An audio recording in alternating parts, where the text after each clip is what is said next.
kuwa kabiri ukwezi kwa mbere itariki 20/2026.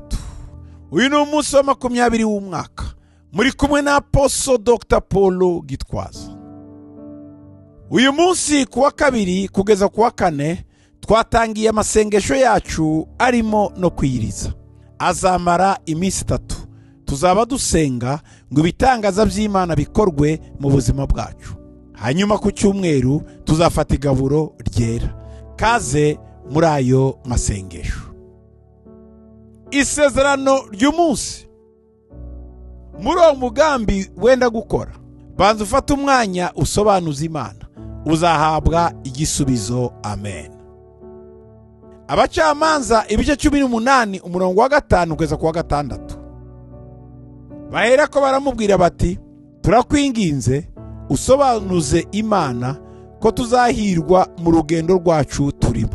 Uwo mutambyi arabasubiza ati, nimugenda amahoro. Urwo rugendo mugenda ruzaragirwa n'Uwiteka. Amen.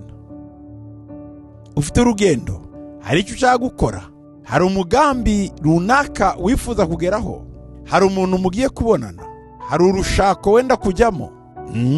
Ibyo byose ngo banza ugishe Uwiteka inama umusobanuze, kandi uzahabwa igisubizo.